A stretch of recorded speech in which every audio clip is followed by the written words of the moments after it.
adhesions that can form within the glenoid cavity itself. Those adhesions in themselves prevents the normal movement of the shoulder joint itself, and can also, in addition to that, produce stiffness of the joint.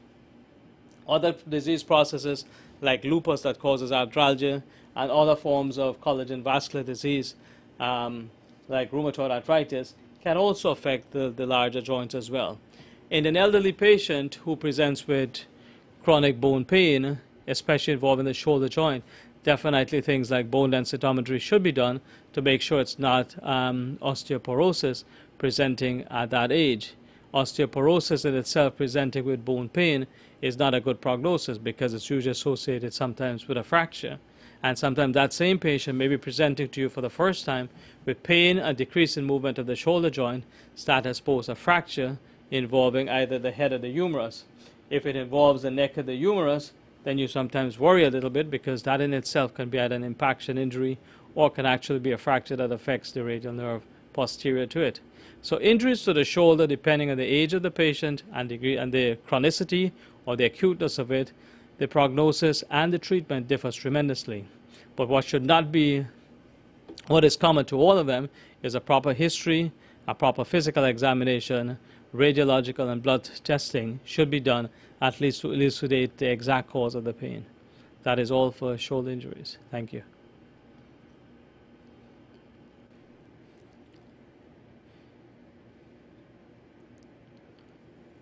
Another set of injuries that we commonly see in family practice is injuries other than injuries to the shoulders, are injuries to the elbow and the wrist. Injuries to the elbow and the wrist are not as common as those to the shoulders, but probably more common than most of the injuries for the lower limbs themselves. With injuries to the elbow itself, is just to understand the nature of the joint we're dealing with. It's a hinge joint which allows us two ranges of motion: flexion, extension, but it also allows us medial rotation and lateral rotation.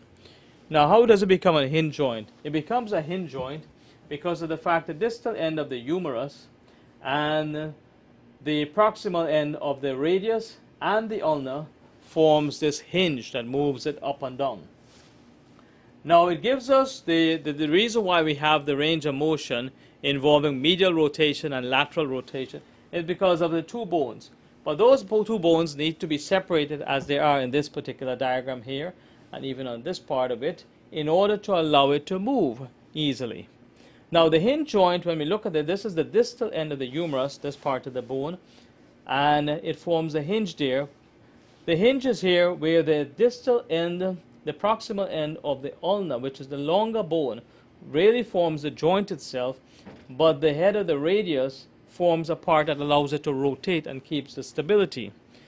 Injuries to the elbow themselves, very common in the case of golfers and tennis players, in which we call them tennis elbow, in which you have irritation or inflammation involving the medial epicondyle, otherwise known as medial epicondylitis, and basically it's one of the chronic injuries from continuous playing of a tennis player hitting the ball back and forth, in which you use the forearm muscles to hit backwards, and where the forearm muscles actually insert, this heavy set of muscles insert into the medial epicondyle process. In golfers, because of the swing, the lateral epicondyle is the muscle that seems to be affected, and you get a lateral epicondylitis. Those in themselves are injuries that sometimes can be found in people who do a lot of work involving their hands, whether it be in terms of carpenters and mechanics, and they injured from overuse. You have the forearm muscles being overused, and the place where they insert into the elbow joint itself can become inflamed, and you get an epicondylitis. Sometimes as simple an x-ray to make sure that nothing is wrong with the integrity of the joint itself, that the distance between the head of the radius and the distal end of the humerus itself is intact, that the bone itself is not broken, that you can see the distal end of the humerus, the proximal end of the ulna and the radius makes you feel comfortable that there is no evidence of bony injury. However, as usual with an x-ray, you cannot rule out evidence of ligament injury around those. And when we look at the elbow joint itself, we look at it as being, if we look at the way it's actually, when we actually flex it, the radius itself moves proximally, moves upwards, and the distal end of the ulna is where the rotation takes place. Any fracture involving this, whether from a heavy pounding injury or falling on the elbow itself, can cause excruciating amount of pain. You can also have evidence of tear in the muscle, as I said previously, with people who play tennis on a regular basis.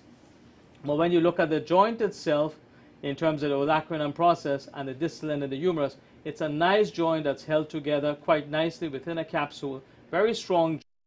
In children, however, fallen or outstretched arm a lot of times can cause a tear in the annular ligament. In that case, the distal end of the proximal end of the radius moves out of place, and that child then holds that hand very still. And a lot of times the commonly presenting complaint to the emergency room in a child with an elbow injury is the child has suddenly stopped moving that arm based on the fact of a fall. And usually we find the head of the radius is dislocated from the elbow joint itself. In adults, the much more common cause is chronic inflammation involving the elbow joint, and that's usually like a bursitis. We can inject the joint. Sometimes we get tremendous amount of relief. Resting it with analgesics can bring about a tremendous amount of relief. I've also found an increasing number of patients who are prone to rheumatoid arthritis and other collagen vascular disease presenting with elbow joint pain, and a simple injection of it sometimes helps tremendously in terms of improving the range of motion of the joint itself. In all cases involving injuries to any joint, there needs to be a proper history by your physician, a proper examination as to the range of motion that can actually be done by that joint, and how does it compare with what is a norm, what is a norm for as a person of a similar age, and what is a norm for you prior to the incident or injury or onset of the pain, and the chronicity of the pain and what helps with it. Sometimes it's easily treated and it never recurs. Sometimes it's just the beginning of an arthritic process. In the elderly patients, obviously we will want to rule out evidence of osteopenia or osteoporosis to prevent any further injuries or any further fractures.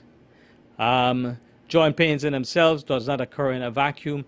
It is also associated with musculoskeletal pain, whether due from the muscle, the connective tissue, or the cartilage around the joint itself. Proper exercising, proper prudent methods in terms of prior to starting physical activity, whether playing golf or tennis, or actually going for long hours with manual movements and just taking Motrin or Advil for the pain doesn't really help unless we're actually aware of what the problem is. An MRI in a case in which we're able to establish what's causing the pain definitely is useful. That is all for now for elbow pains.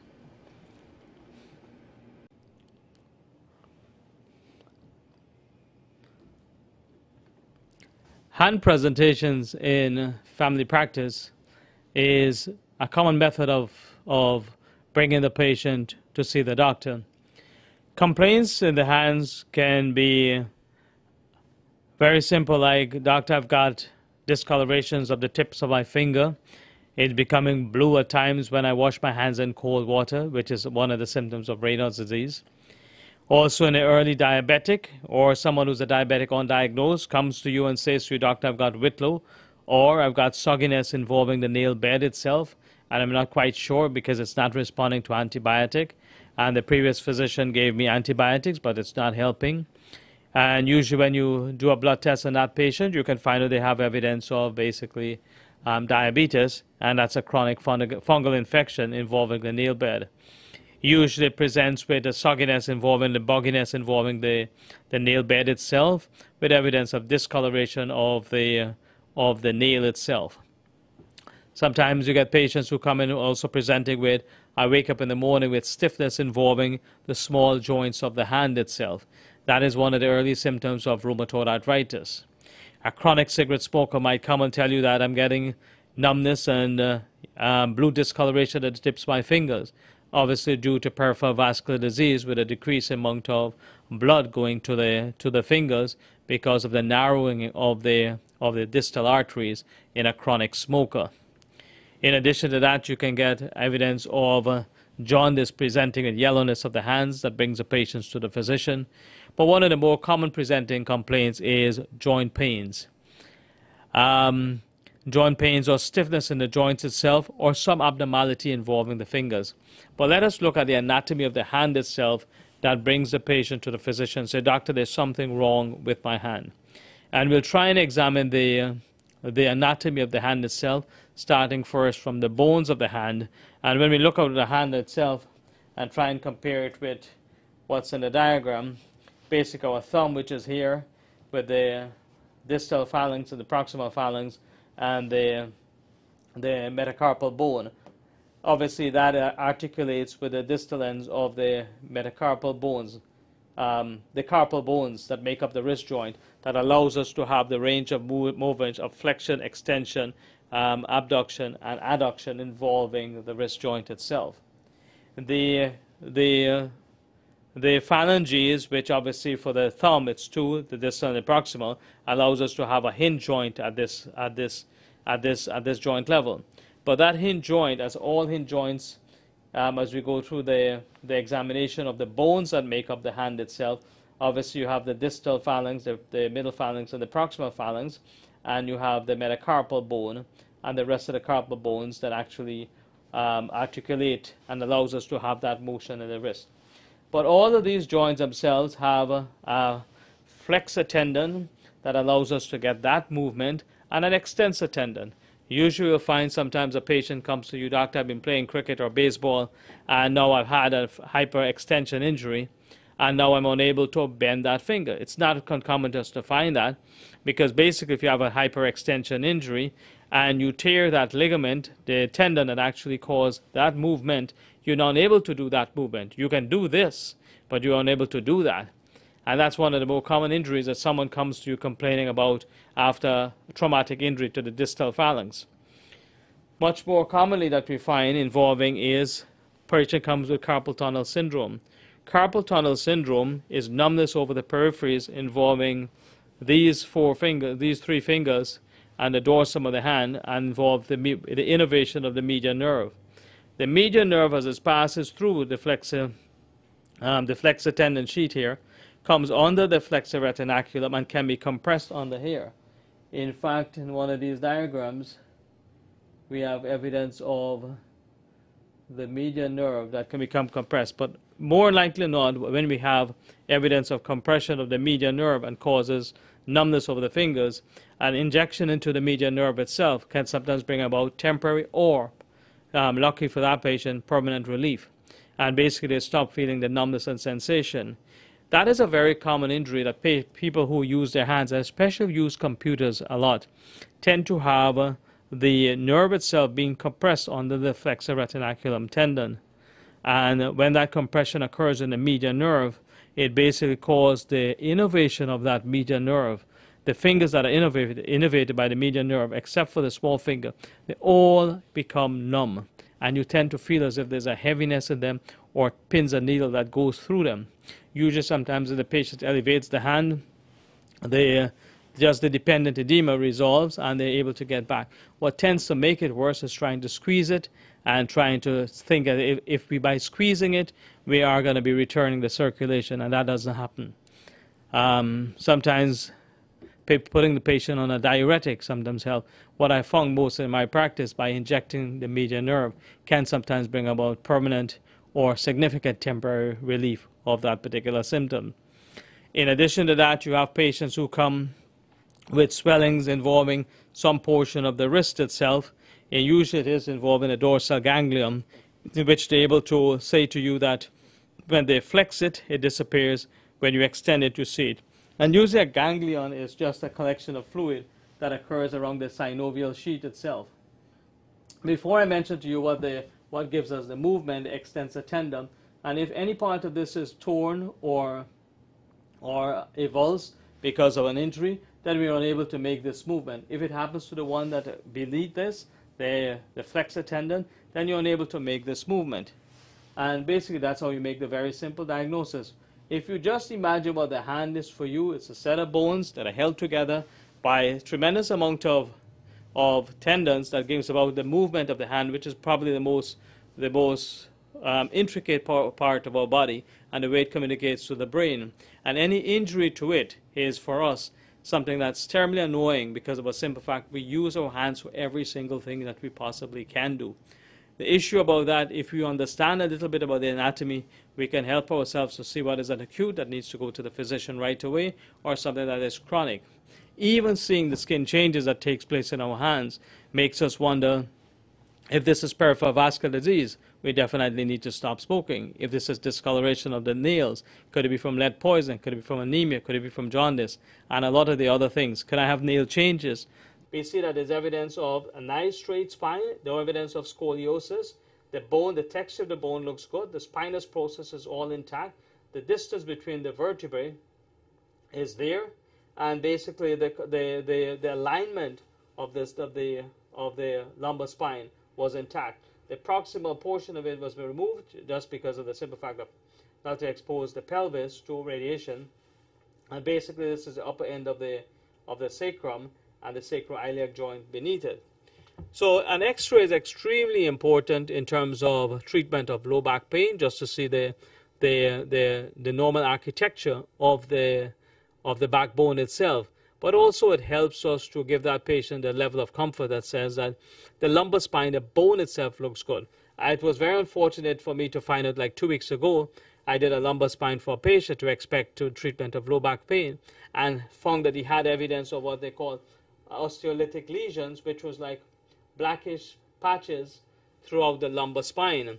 It turned out that he had prostate cancer, and when I did his PSA, because I was seeing him for the first time, it was elevated to almost 4 times normal, to the point where he had metastases of the cancer of his prostate to the spine. But those are the things that you will find when you do an X-ray as well. But you must make sure that you're paying attention to the patient at their symptoms, and make sure that at least when you do a study, that study is followed up upon, and the patient's general condition, not just the back pain itself. For instance, that patient with prostate cancer had stage 4 prostate cancer. If in fact it was stage 1, it could have been curative by a total prostatectomy. Stage 4 is just palliative now for that patient, with a life expectancy maximum of 3 to 4 years, if in fact given radiation and chemotherapy. And in our actual experience, that patient's survival is probably much less than that, with evidence of osteolytic lesion. That was a sad scenario, patient just presented with low back pain. But the general conditions of low back pain, when they present, definitely rule out the other causes of low back pain, and then explain to the patient what exactly you're looking for in the X-rays, and why is it you will follow up with an MRI if the symptoms persist. At the same time, you give them medications, injections to alleviate the pain, whilst you try and find out what is causing the pain and how you can treat it in the best interest of that patient. That is all for now.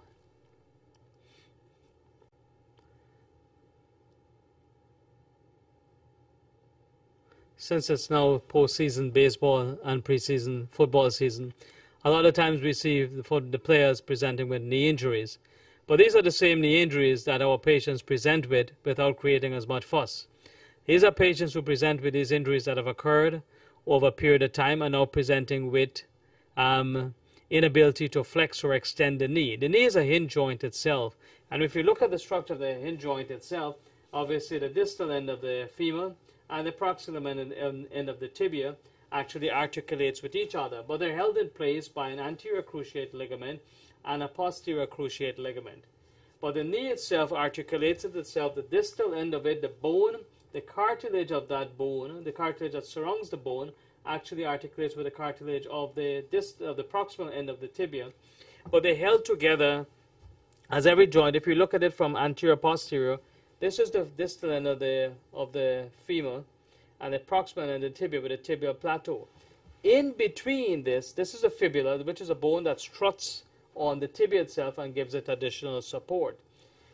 Between the joints itself, this is the medial end of it, meaning the inside of the leg, and this is the lateral end of it. It's separated by the cartilage on both sides, by a meniscus. This is the medial meniscus and the lateral meniscus. The meniscus is just a flattened piece of cartilage. It's like this. The lateral meniscus, the medial meniscus. But it's like a hollow, shallow plate that actually cause the indentation of the articular surface of the femur to articulate with that bone, with the surface of the tibia. But that same surface itself, when it undergoes a tear, it actually causes locking of the joint itself. So that patient now complains that I'm unable to bend the knee, or it gets stuck in a particular position. That in itself, an arthroscopic surgery, if you look at this, there's a posterior tear in the lateral meniscus. The lateral meniscus, meaning is just this one on this side, is a posterior tear on the posterior wall of it. An anterior tear, obviously, to do is going to cause buccal handle tears, which can actually cause the knee itself not to be able to straighten. So that patient comes to the physician complaining of, I'm unable to straighten my knee, or my knee gets locked when I'm going up the subway stairs, or sometimes I'm coming down the subway stairs.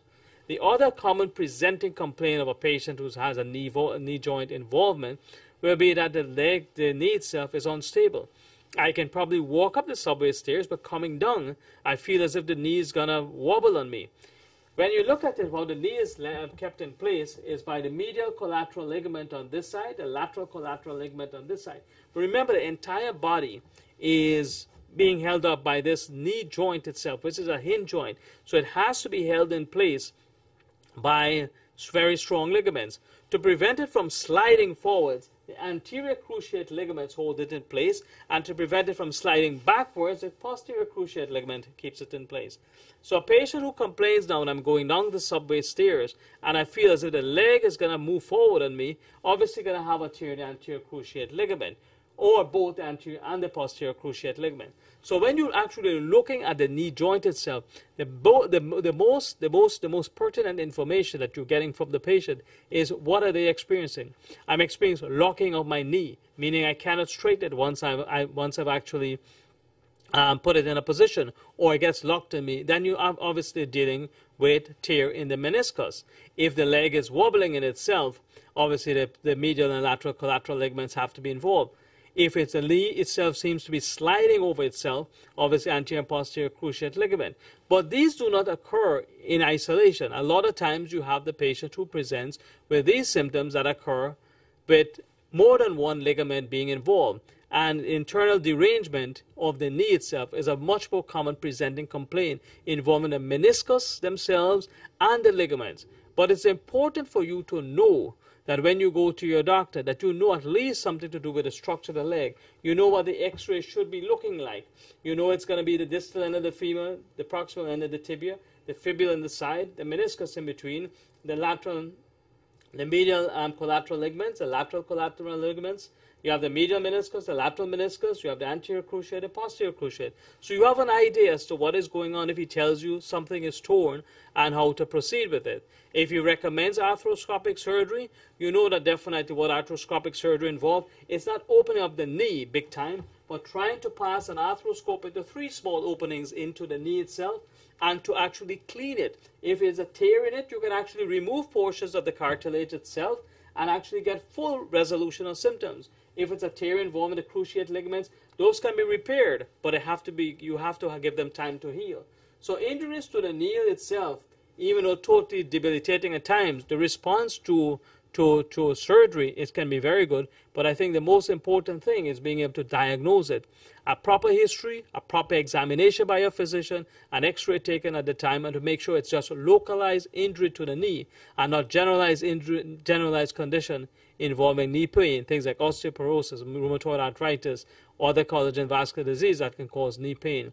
First of all, it needs to at least be diagnosed, a proper x-ray done, a proper MRI done after, and possible physical therapy afterwards in order to give you complete resolutions of your symptoms. That is knee pain in a nutshell. We'll cover it in much more detail another time. Thank you.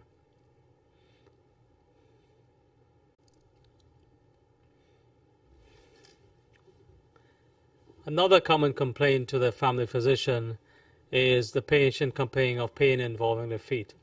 Pain involving the feet can actually be radiating from the knee itself, but let's consider this as just localized to the foot itself. When we look at an x-ray of the foot, we basically can see that the distal end of the tibia and the fibula that articulates with the talus itself. That's the hinge joint that makes up the foot. It's the one that allows us to have the dorsiflexion, plantar flexion of the foot, and allows us some lateral rotation on either side. The rest of the bone, the cuneiform bones and the smaller bones of the feet, allows us to be able to tiptoe and have some dexterity of the leg itself because the bones are so mobile. Then we have the tarsal bones, the long tarsal bones, and then the phalanges involving this. When we look at the foot at the lateral section of it, we see the tibia, the talus, and we find that the bones themselves are actually held in place. The hinge joint is held in place by the deltoid ligament. In addition to that, we find the calcaneus, which is a common site in which we have torn Achilles tendon in that athlete who has been unfortunate to have that injury that actually requires surgery.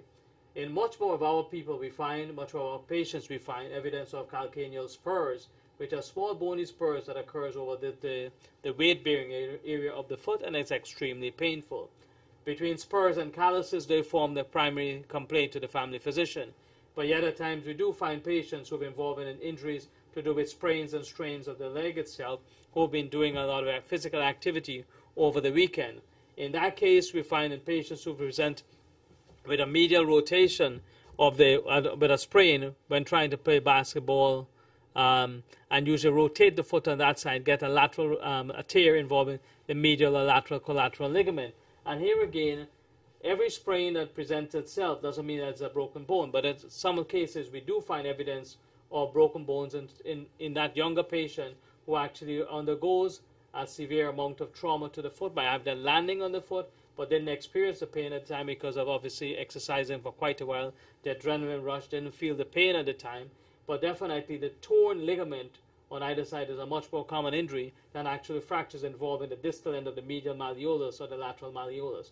Suffice it to say, when injuries to the leg occur, it's obviously going to be involving the bones themselves much more infrequently, but the ligament themselves, because they're much more easily torn. In the elderly population, obviously the formation of calluses brings the patients much more commonly to the physician, and also the times when they present with calcaneal spurs, and basically those are extremely painful. The treatment of choice could be medication for the pain, localized pain relievers, or in addition to that, injection to the area that's affected. In the forms of calluses that have been there for a while, obviously it should not just be taken out, the core should be removed, and actually that prevents the hyphae that's causing from the fungal infection that's actually causing that callus to actually be removed in its entirety, and you send it to the lab. In addition to that, a lot of times the elderly patients who walk barefooted can have foreign bodies in their feet and without realizing it. What I've found very, very common is that in the patient with diabetic neuropathy, because we've lost the sensation of feel in the feet itself, we'll be treading over nails without even realizing it, because their sensation for pain or the sensory denervation of the foot itself, they actually sustain puncture wound and even have infection involving it.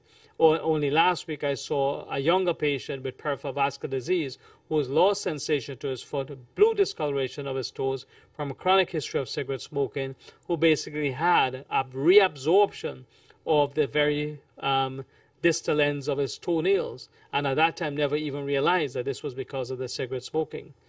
More commonly in our diabetic patients and relatives, we should actually be able to do regular foot examinations to make sure that they do not have ulcers and corns and calluses on the sole of the feet.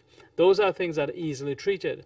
In the formation of a decubitus ulcer and also the sole of the foot, it's when at first diagnosed in a stage 1 condition, it's easily treated by denuding the skin and treating an infection. In a stage 3 case, in which is actually penetrated beyond the skin, beyond the subcutaneous tissue, to involvement of the plantar fascia, then we're dealing with a much more severe injury.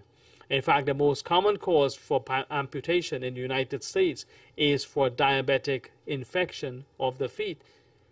And in our situation, which 1 out of 4 of us over the age of 60 of Guyanese Indian descent is going to be expected to become diabetic, overtly diabetic, then it's obvious for us to understand that we need to be able to examine the feet of our parents and our grandparents in order to make sure they're not actually injuring their feet or developing infections. A lot of times, especially during winter, we tend to cover our feet. A lot of times we grow very long nails, get chronic fungal infection of the nails themselves. So a lot of things to do with podiatry and foot hygiene can be done very well at home in terms of us cutting the nails, preventing fungal infections involving the nail beds itself, preventing infections involving puncture wounds, try and prevent them from injuring their feet, try and preventing them from actually slips and falls as well that can damage the feet. Because damage to the foot itself prevents them from ambulating, increases the risk for things like deep vein thrombosis, actually forces them to bed rest, increases the risk of bed sores themselves. Also gives them a sense of less than well-being, which in an elderly patient is obviously very, very important. So injury to the feet, infections of the feet are very common things that we see in private practice and in family practice. But basically, I think a lot of it could be done at home in terms of the way we evaluate our parents and grandparents, especially the elderly, in making sure that they do adhere to a proper form of foot hygiene. And a lot of these, if treated earlier, diagnosed earlier, can actually prevent him reaching the doctor, to the stage of the doctor. And a lot of times when they get to the stage of the physician, it's probably going to be too late in terms of even preventing the onset of this. Antibiotics are not always the treatment of choice. Antibiotics plus regular cleaning of it, and sometimes that in itself takes quite a while. So in this particular case, definitely in the case of the diabetics and the elderly, prevention is probably the only cure at this stage. That is all for now for foot injury, foot care in the diabetic and in the younger patients with injuries. Thank you.